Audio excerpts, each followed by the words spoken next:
Hello guys, ayan. Mag-harvest kami ng olive. Pwede na sila para magawa na namin.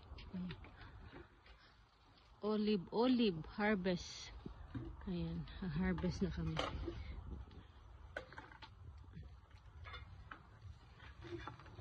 Kasi nahuhulog ang daming nahuhulog na bunga, sayang.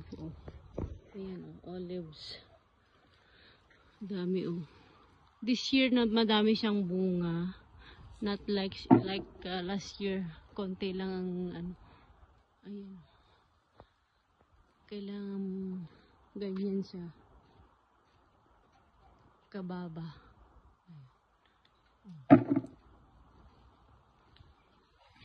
Ayan, hulog.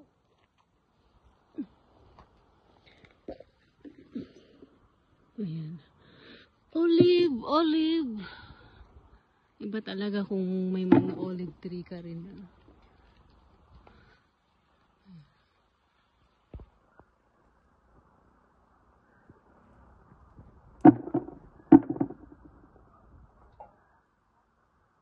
Kasi nasasayang lang, nahulog sila. Meron pa dito. Bali, 3 puno. Dalawa lang maraming bunga. Ito wala siyang bunga. Ayan ko. Last year ito yung marami ring bunga. Pero ngayon, ito naman ang walang bunga. Yan ang puno nila. Meron pa kami dito. Yan naman ay ginagawa nilang oil. Ayan. Maliliit lang yan ginagawa nilang oil mga yan. Kaya every year may supply kami na olive oil. Ayan. Diba? Malapit na rin sila mag-harvest yun mga December siguro kasi nag-black na yung hinog na. Kasi ito harvestin namin kasi sayang siya. Itong dami niyang bunga. As in,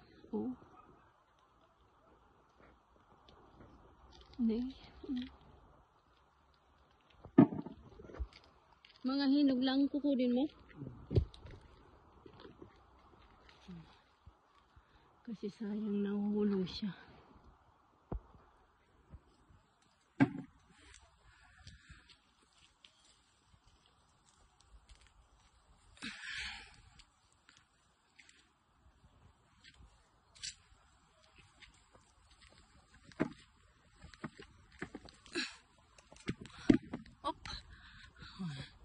Gawin natin yung no salt yan.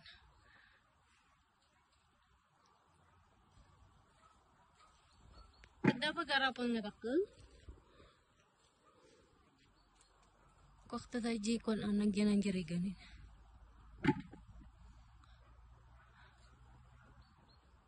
Kasi isang buwan din na pinapalit-palitan ng tubig yun para mawala yung niya, pait.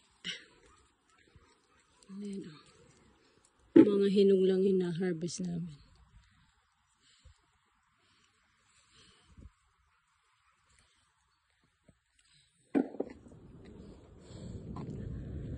Kaya dito ang maganda sa isla, maraming ma-harvest.